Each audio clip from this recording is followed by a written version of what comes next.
And now for the rest of the story. Increased risk of COVID-19 among users of proton pump inhibitors. This is 2020 out of the US. This is from LA Hospital, Cedars-Sinai. So this is by a pharmaceutical company within the hospital. So they're saying, well, yeah, there is, but it's for people who are not taking it correctly. It's not the medication, it's the people, they're stupid people not taking it correctly. So what they're saying, you're only supposed to take it once a day, and those who had bad outcome are those who took it more than once a day. So they need to be trained better. That's it. So I'll read through it. That's my paraphrasing.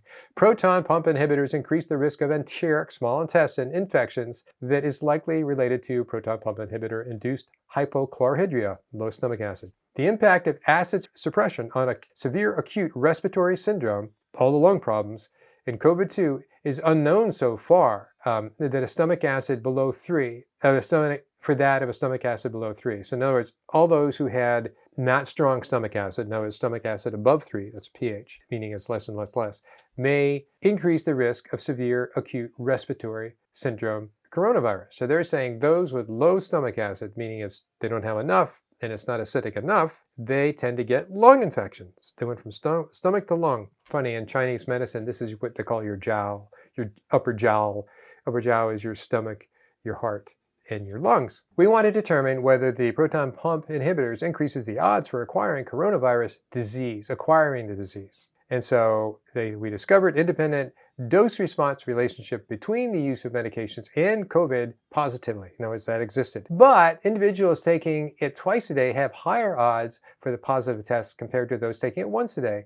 So they're only supposed to be using it once a day, and people are using it 2 or more times because that's what everybody's doing, and they've increased. The results are such people are nearly 4 times more likely to have a positive COVID test. That's amazing. 4 times the risk of off-label use of proton pump inhibitors. Here's another place to get outside of the pharmaceutical influence media market from Kosovo in 2018, obviously before the pandemic, but it's about proton pump inhibitors, intake, iron, and B12. So we're connecting it to the B12 deficiency, a comparative study. So for a deeper understanding of the connection with B12, that's why I'm doing this. Significant association between proton pump inhibitors for 12 months and the reduction in iron body stores and vitamin B12 levels, and higher prevalence of homocysteine, elevated homocysteine among proton pump inhibitor users.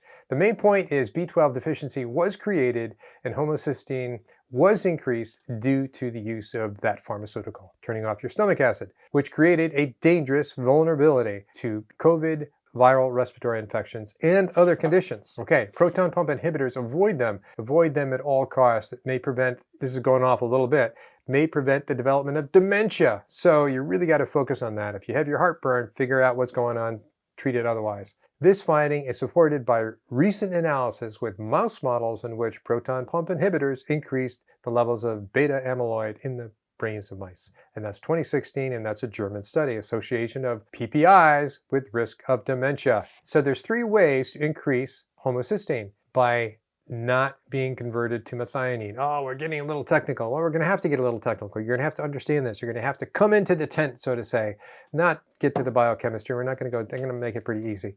But here's the 3 ways. Folate deficiency, B12 deficiency, single nuclear polymorphism, a mutation that impede the conversion of B12 to methylfolate. So here we go. Here's folate, comes down, gets changed over. I'm not going to go through all these different things. Covered that in a lot of other videos. But you have, number 1, folate deficiency. You'll cause a problem here. And that's folate deficiency is associated with a lot of neurological, especially in pregnancy for kids, for sure. Neural tube defects, spina bifida, etc., etc. 2, B12 deficiency. That's also about various neurological deficits and psychological disorders, such as bipolar and schizophrenia and so on and so forth. A little bit of a tangent is there a higher incidence of B12 deficient related disorders like schizophrenia? And the answer is yes. And I'm not just being glib. I'm not going to put this into slides, but it's on NPR and so on and so forth. Higher rates with schizophrenics. Maybe there's something to this. Okay, so anyways, those are the 3 ways. And there's this big loop. There's homocysteine. It has to go back to methionine. And if it doesn't go back to methionine, then it builds up. If it doesn't go down to making glutathione, which we want to go down and make glutathione, go down and make glutathione, please, right? Well, if there's deficiencies here and or mutations, it's stuck there and it builds up. And I've showed you before, and I'm going to get into another slide later, that your homocysteine goes up as you get older and your glutathione goes down as you get older. But you can correct that. That's the reason I'm going over that. There's another polymorphism here, and I put this out. These are actual things that we look for. MTHFR, a lot of, it's going to talk more about that. BHMT, which is called beta-ene, homocysteine, methyltransferase, and then PEMT. I've talked a lot about that, about choline and dementia and choline with postmenopausal weight gain. So we have our choline, BHMT is a mutation, we have B12, we have folate, we have MTHFR. And so the backup pathways are these other SNPs here. This is another way that homocysteine can get made to methionine. Let me simplify it, and there's been plenty of studies done on this, by the way. Simply look this way. Viewed in a different context, lifestyle, disease, drugs will lower your folate, will lower your B12. So it's not about nutrition, it's about the thing, well, you could say if you have a really bad lifestyle, but it's mostly about what you're doing to yourself. It depletes your folate, it depletes your B12 and your genomic predisposition. All those deficiencies lead to high homocysteine, which leads to cognitive impairment, which leads to mild cognitive impairment, leads to dementia, leads to Alzheimer's. Okay, here's that video I did. I'll put the link above about B12 deficiency and insanity. The Mary Todd Lincoln tragedy, pernicious anemia, and MTHFR before we all had all the testings. This is looking at all the contextual clues. Of course, we can't go back and say, hey, we did a test on her. No, but really fascinating because we can find her and her kids that didn't have good lives, by the way, except for one. So this is before the drugs created a deeper deficiency of B12. How did she get the B12 deficiency? How did her kids get to end? What she passed on to her kids was the hard thing. She was B12 deficient during their pregnancy. To pick up on their suggestion that a methyl group support, otherwise known as methyl donors, should prove dramatically beneficial in individuals with COVID mortality, pernicious anemia, B12 deficient, fibromyalgia, chronic fatigue could really be so helpful for so many conditions. Aren't we kind of blowing it up? Aren't we kind of like meaning, wow, it's for everything? Well, where else have we heard this? All right, let me just tell you what methyl donors are. Here we have, this is the methylation cycle, folate cycle, methionine cycle, down for glutathione. If you've heard me in other videos, I kind of generalize the whole thing and saying we're looking at a blueprint of a factory, and every little, these are stations, right? So this is an assembly line. Every little piece has to be made here, passed on to the next one, has to be changed, altered, passed on to the next one. So this whole thing, we're going to call it a glutathione factory. It's like a big car factory. And the car that we have to produce is glutathione. That goes out the door, it gets bought, sold, gets put into action, right? But everybody has to be at their station. They have to have enough of the supplies, the cofactors or nutrients. And so that's what I call this, otherwise known as traffic circles, folate cycle, methionine cycle. And this is about neurotransmitters, otherwise known as biopterin. Okay, so these are methyl groups. Methyl donors are folate, otherwise known as B9, B12, SAMe, S-adenomethionine, that's choline, trimethylglycines, otherwise known as beta-ene. So we have 5 methyl factors, methyl donors, methyl factors, methyl support group, these 5. So remember this? This is what we're looking at. Pretty simple, right? You can, all these are supplements, pretty easy to get. Okay, there's a guy in 2003 named Dr. Judi, Randy Judi, at Duke. Do you remember this? I went over this a couple times, the agouti mouse and the work of Randy Judi. He had the same idea of using methyl support, right?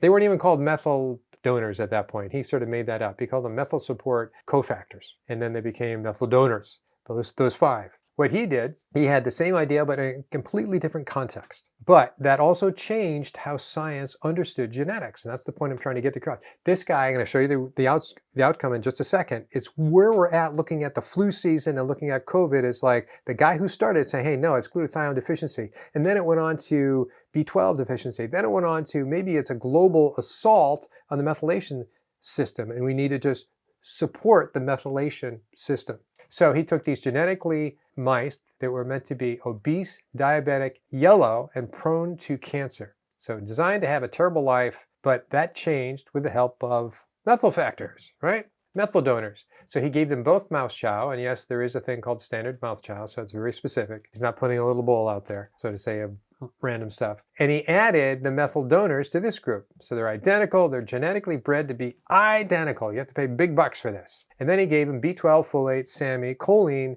trimethylglycine, otherwise known as beta-ene. Gave it to them. Boom. What happened? Well, they had babies, and their babies were a little bit different. So when it completely changed the mouse from obese, diabetic, yellow mouse, prone to cancer, the agouti mouse, into a mouse that looked like that, is a normal, brown, healthy mouse, healthy, normal mouse, technically called a pseudo-agouti mouse because the DNA didn't change, but its methylation pattern changed. It turned off some genes and turned off others.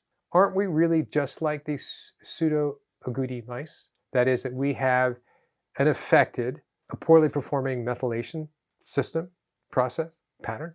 I did a number of videos about this, all about epigenetics, why this mouse will change your family's health for generations. Where to find out more about that, I go in a lot more detail. It's fascinating. But anyway, he had the same idea. Maybe we give more stuff that supports the methylation process, right? So as I said, traffic circles, the methionine, the homocysteine, right? Boom, boom, boom, down to glutathione. There's the this whole thing is the glutathione factory. Folate cycle, MTHFR, which is really about the MTHFR mutation. So the traffic circles of the methylation process. If there are any obstacles, the traffic slows down and backs up. Pretty straightforward. This is true.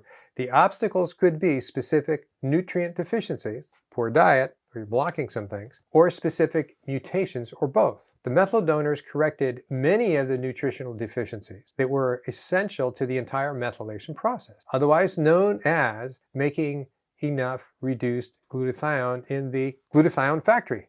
Right? So reactive sulfur compounds, back to the studies. Now we're into year 3. This is a Polish study. Reactive sulfur compounds in the fight against COVID. Wow, we've gotten pretty sophisticated now, right? SARS-CoV-2, the virus, is an RNA virus that can cause acute respiratory failure and thrombosis, blood clots, permanent damage to heart muscle. We now know that, but if you're just watching the news on a regular basis, during or after the infection.